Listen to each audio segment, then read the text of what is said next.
Jeudi 15 mars, un premier volet de l'affaire qui entoure l'héritage de Johnny Hallyday va se jouer.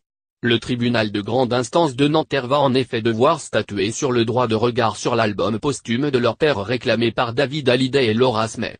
Un droit que leur a refusé jusque-là Laetitia Hallyday dans plusieurs courriers. De son vivant, mon époux a validé les enregistrements produits et donné son accord à leur commercialisation, écrivait-elle aux deux aînés de Johnny dans un courrier début février. Entre Laetitia Hallyday et les aînés de Johnny, il est désormais de notoriété publique que les relations ont souvent été plus que compliquées. Mardi 13 mars, nos confrères de l'Aube ont d'ailleurs relevé un détail lourd de sens sur la rivalité entre Laura et Laetitia.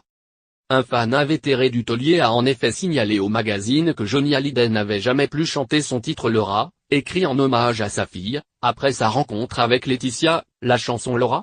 Eh bien, Johnny ne l'a plus chantée en concert depuis très longtemps. La dernière fois c'était en 1993 au Parc des Princes, assure celui-ci. Et il a raison.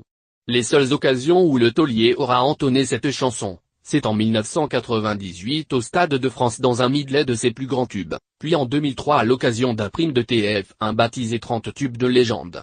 Pourtant, comme l'avait signalé début décembre un sondage pour BFM TV, Laura était le 5e titre préféré des Français derrière Je te promets, Marie, Le pénitencier et Que je t'aime.